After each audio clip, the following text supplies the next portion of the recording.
Okay हम लोग last lecture में पहुंचे थे क्वेश्चन नंबर 4 में, कैश बजट में। कैश बजट में क्वेश्चन 4 में लास्ट की 2-3 एडजस्टमेंट्स हमारी बाकी थी।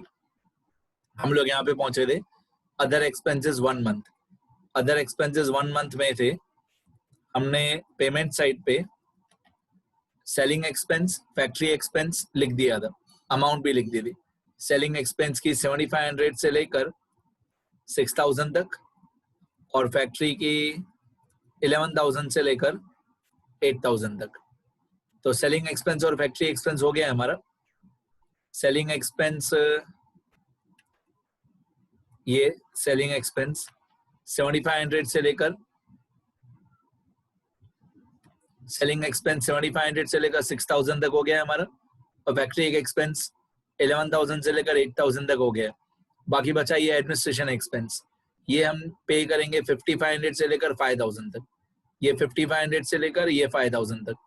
तो हो सके तो मेरे साथ लिखते जाना। फरवरी का 5500 हम लोग मार्च में पे करेंगे। 55, 45, 47 लिखते जाओ।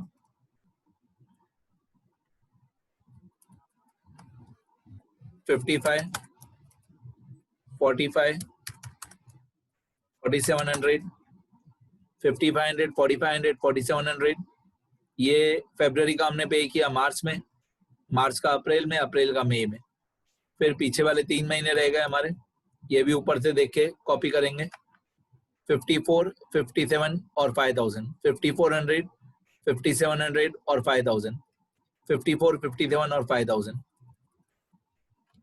54, 57 और 5000 ये हमने पे कर दिया। लिख लो अगर किसी का रह गया हो तो। 5400, 5700 और 5000 लिखोगे तो ज्यादा याद रहेगा। 54, 57 और लास्ट में 5000। चलो नेक्स्ट। इसके बाद हमारे मशीनरी की एक थर्ड पॉइंट दी हुई है। थर्ड एडजस्टमेंट में लिखा हुआ है मशीनरी, ये रहा, machinery purchased for ₹50,000 in March payable on delivery. अब ये जो लिखा है पेएबल ऑन डिलीवरी, इसका टेक्स्ट बुक में अलग अलग जगह पे अलग अलग आंसर लिखा हुआ है। मेरे हिसाब से तो अगर मार्च में परचेज किया है तो डिलीवरी भी मार्च में ही मिलेगी।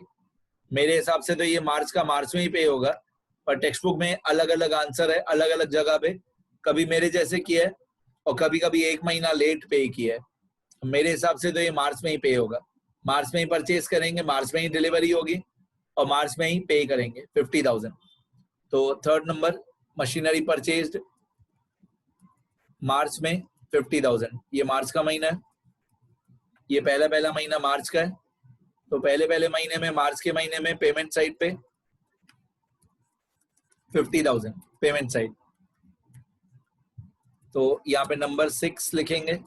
इसको मशीनरी परचेज्ड भी बोलते हैं या इसको कैपिटल एक्सपेंस भी बोलते हैं। कोई टेक्स्ट बुक के एग्जाम्पल में कैपिटल एक्सपेंस लिखा हुआ है और कहीं कहीं पे मशीनरी परचेज लिखा हुआ है। एक ही बात है, मशीनरी परचेज या कैपिटल एक्सपेंस एक ही बात है, 50,000। बाकी सारे महीनों में डैश डैश हो जाएगा। मार्च में 50,000, बाकी सब जगह पे डैश कर दो, बाकी 5 महीनों में डैश कर दो। मार्च में 50,000 पे करो। लिखो सब लोग।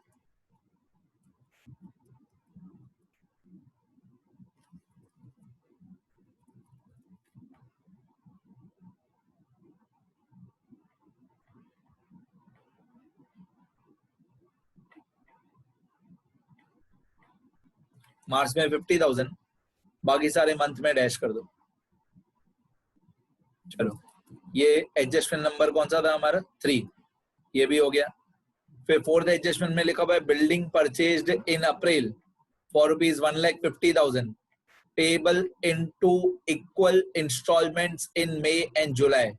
अब अप्रैल में खरीदेंगे तो अप्रैल हमारे काम का नहीं है। अप्रैल के महीने में बिल्डिंग खरीदी तो अप्रैल का महीना हमारे काम का नहीं है। लेकिन ये 1,50,000 हम पे करेंगे मई और जुलाई में, तो मई और जुलाई हमारे काम का है। हम कब कैश पे करेंगे वो हमारे काम का है। तो 1,50,000 के 2, यहाँ पे लिखा है 2 इक्वल इंस्टॉलमेंट्स, तो 1,50,000 के 2 पार्ट्स कर देंगे तो 75,000, 75,000 मई में और 75,000 जुलाई में हम पे करेंगे। मई और जुलाई 75,000। चलो आंसर में जाएंगे। ये मई का मंथ है, ये रहा मई का मंथ है, ये वाला मई और जुलाई 75,000। तो ये मई में हमने पे किया 75,000, ये जून छोड़ के जुलाई, ये जुलाई में 75,000। बाकी सब जगह पे डैश डैश कर देंगे, बाकी सारे कॉलम्स में महीनों में डैश डैश कर देंगे। मई में 75,000 और जुलाई में 75,000। ठीक है, पहला ये महीना मार्च है, मार्च को छोड़ दो, अप्रैल को छोड़ दो। मई में 75,000 और जुलाई में 75,000। क्वेश्चन में बोला हुआ है मई और जुलाई। अब यहाँ पे हम लोग लिखेंगे बिल्डिंग परचेज्ड,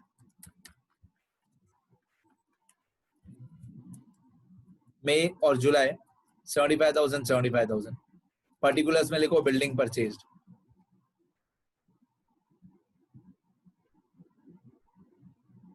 आगे इसके बाद बिल्डिंग परचेज के बाद आपको फिफ्थ पॉइंट दी हुई है last adjustment, commission at 3% on sales payable 2 months after sale. अब बेटा 2 month आफ्टर सेल लिखाओ, पेबल आफ्टर 2 months लिखाओ, यहाँ पेबल 2 month आफ्टर सेल लिखाओ, एक ही बात है। 2 month आफ्टर सेल, देखो अगर आपको डायरेक्टली 2 month आफ्टर सेल नहीं आए निकालने तो पहले 1 month का सोचो क्या होगा। 1 month में होगा फरवरी का मार्च, फरवरी की सेल का कमीशन हम पे करेंगे मार्च में। अगर 1 month हो तो 1 month हो तो फरवरी का मार्च होता है। 2 months हो तो फरवरी का मार्च छोड़ के अप्रैल होता है। तो पहले मैं हर एक महीने की सेल लिख लूंगा, हर एक महीने की सेल कितनी है वो मैं लिख लेता हूँ। ये हर एक महीने की सेल है, ये रहा सेल जनवरी से लेकर अगस्त। तो ये मैं अच्छी तरह से, वैसे इतना डिटेल में वर्किंग नोट बनाने की जरूरत नहीं है, पर अभी क्या आपकी शुरुआत है, चैप्टर नया नया है, तो मैं लिख के बताता हूँ। मैं यहाँ पे लिख देता हूँ सेल्स हर एक महीने की।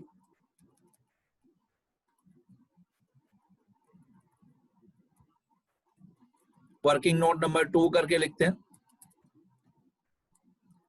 ये वर्किंग नोट नंबर 2, ये सेल्स लिखते हैं और यहाँ पे एक्चुअल सेल्स लिखते हैं। तो मंथ का कॉलम जनवरी से लेकर अगस्त तक जो क्वेश्चन में दिया हुआ है। अब जनवरी की सेल दी हुई है 1,70,000, राइट, ये एक्चुअल सेल है। अब क्वेश्चन में जाते हैं फिर से,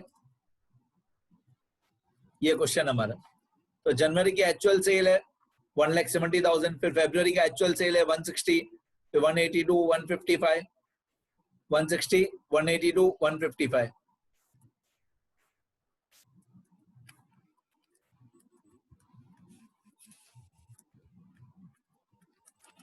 वन 160, 182, 155।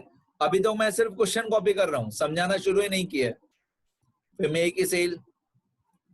की सेल है ये वाले 165, फिर जून का 2 लाख, फिर 180, 220, 165, 2 लाख, 165, 2 लाख,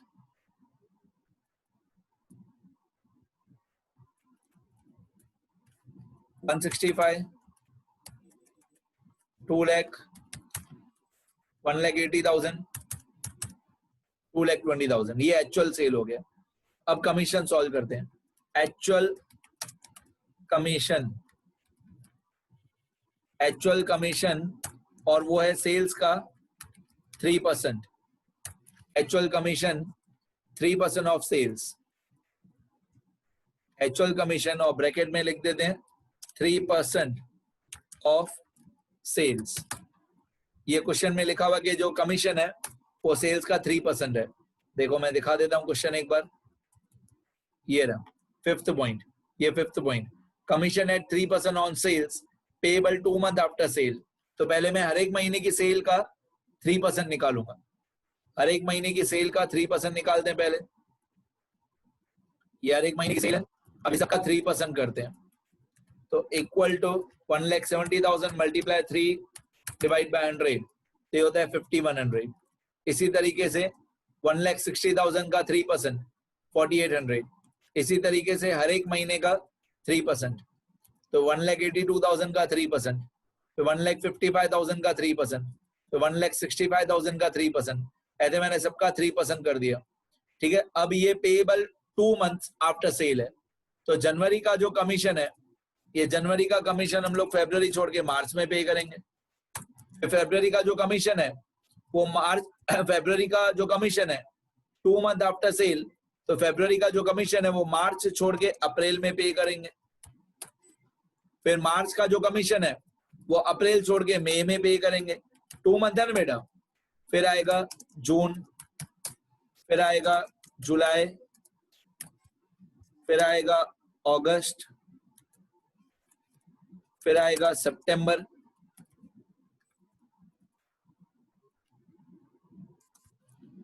फिर आएगा अक्टूबर। अब ये सारे भी हमारे काम के नहीं है। हमको कैश बजट बनाना है मार्च से लेकर अगस्त तक। हम लोगों को कैश बजट बनाना है मार्च से लेकर अगस्त तक। तो हमारे काम का सिर्फ इतना है कि मार्च में कितना पे करेंगे 5100, अगस्त में कितना पे करेंगे 6000।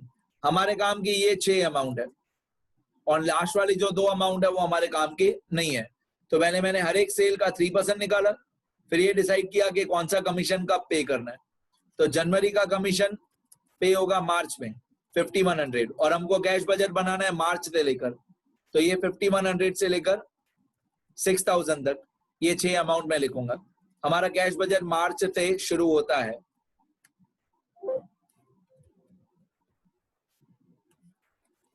हमारा कैश बजट मार्च से शुरू होता है 5100। मैं यहाँ पे लिखूंगा कमीशन, पेमेंट साइड पे कमीशन, और मार्च में हमको पे करना है 5100, ठीक है। इसके बाद है ये 485460, 4800 और 5460, यहाँ पे 4800, यहाँ पे 5460, आगे उसके बाद है 4650, 4950, 4650, 4950, उसके बाद है 6000, 6000। ये मैंने कमीशन भी पे कर दिया, ठीक है। 8th point. अब यहाँ पे वीडियो पॉज करके पहले वर्किंग नोट भी लिखेंगे और पेमेंट साइड पे कमीशन भी लिखेंगे। चलो लिखना शुरू करो, वर्किंग नोट बनाओ। पहले वर्किंग नोट बनाओ सब लोग। इतना हो जाए तो जो कैश बजट में हमारी एंट्री थी कमीशन वाली पेमेंट साइड पे, ये लिखना शुरू करो। 8th number commission payment side पे लिखना शुरू करो।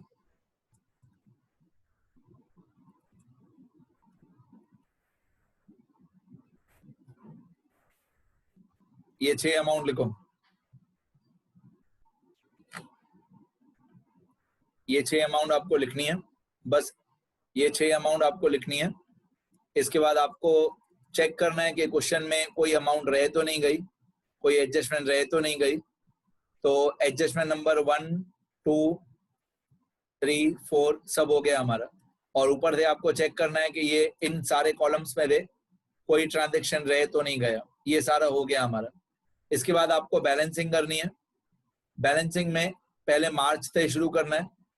मार्च में ये 20,000 और ये 1,60,000 इन दोनों को ऐड करना है। तो यहाँ पे ऑब्वियसली आएगा 1,80,000। आप लोग कैलसी पे कर सकते हो, बट मैं फॉर्मूला लगाऊंगा कि 20,000 और 1,60,000 दोनों को प्लस करके होता है 1,80,000। इसके अंदर ओपनिंग बैलेंस भी आ गया और रिसिप्ट्स भी आ गया। अब पेमेंट्स का टोटल करना है आपको 84,000 से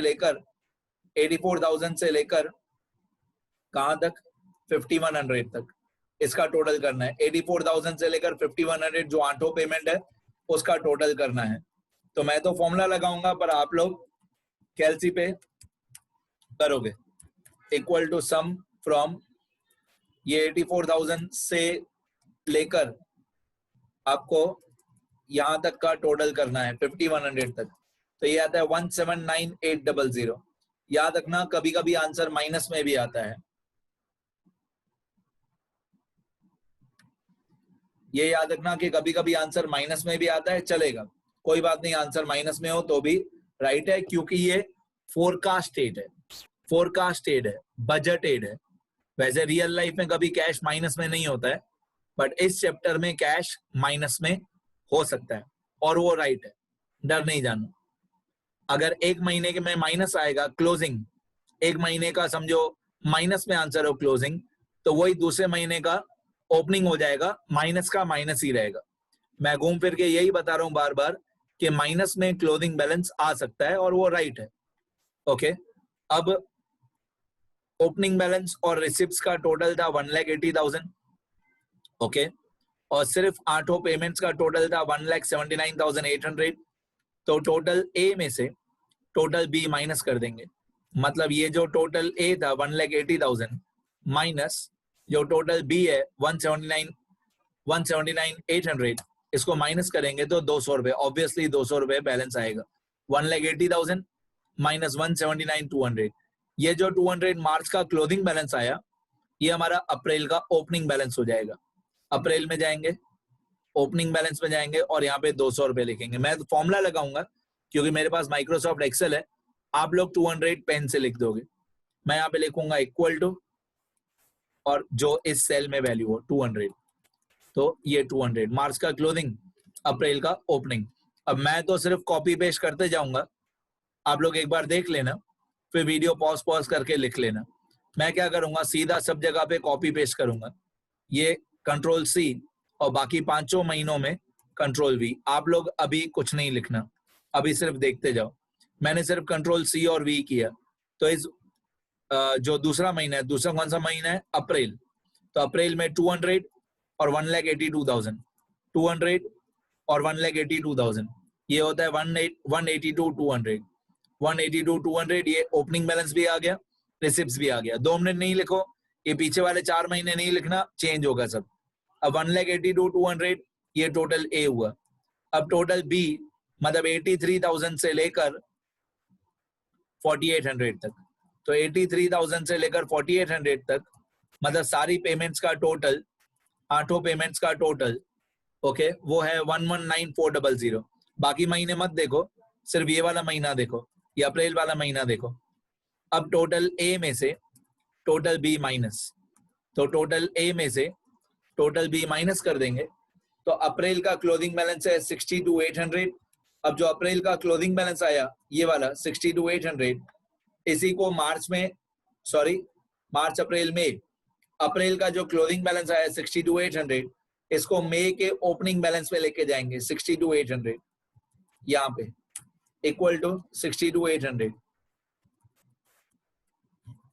62,800, ठीक है। तो अप्रैल का जो क्लोजिंग आया वो मई का ओपनिंग आ गया 62,800। अब मैंने सब जगह पे फॉर्मूला लगाया हुआ है, तो ऑटोमेटिकली सब सॉल्व हो रहा है। 62,800 प्लस 1,55,000, तो ये होगा 217800। अब पेमेंट्स का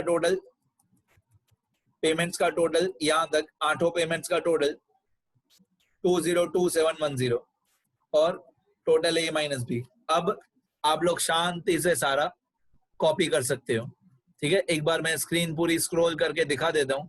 अब जो आंसर है वो फाइनल है, ठीक है। माइनस में आंसर आए तो डरना नहीं, वो राइट है, उसको सीधा ऊपर लेके जाना। समझो ये सपोज करो 62,800 जो है, सपोज करो ये जो 62,800 है ये माइनस में आया। अगर ये माइनस में 62,800 आया तो इसको सीधा ऊपर लेके जाना -62,800। माइनस में आए तो माइनस ऊपर लेके जाना -62,800, वो चलेगा। प्लस में आए तो प्लस में लेके जाना, ठीक है। अब लिखना शुरू करो। पहले ये ओपनिंग बैलेंस और टोटल ए लिखो सबका, वीडियो पॉज करके। अब टोटल ए तक लिख दिया हो तो अभी पेमेंट्स का टोटल सिर्फ 8 जो पेमेंट्स है उसका टोटल लिखो, ये वाला टोटल बी लिखो सब में, और सब में क्लोजिंग बैलेंस लिखो। स्टार्ट करो, सबका टोटल बी लिखो और सबका क्लोजिंग बैलेंस लिखो हर एक महीने का। स्टार्ट करो बेटा।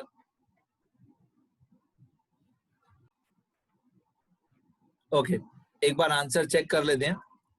इसमें प्रॉब्लम क्या है कैश बजट में, अगर किसी एक महीने का क्लोजिंग बैलेंस आपका गलत आया, अगर आपका किसी एक महीने में क्लोजिंग बैलेंस गलत आया तो बाकी सारे महीनों का भी क्लोजिंग बैलेंस गलत हो जाएगा, ये प्रॉब्लम है। लेकिन मार्क्स नहीं कटेंगे, मार्क्स सिर्फ बैलेंसिंग के कटेंगे, एंट्रीज जो है ये रिसिप्ट साइड और पेमेंट साइड की जो एंट्रीज है उसके मार्क्स मिलेंगे।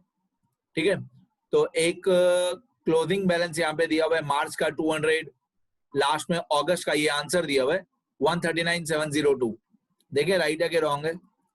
139,702, हाँ 139,703 राइट है, 0.5 का डिफरेंस है, चलेगा। और मार्च का क्लोजिंग बैलेंस 200, मतलब हमारा आंसर भी चेक करेक्ट है, वो हमने चेक कर लिया। ठीक है,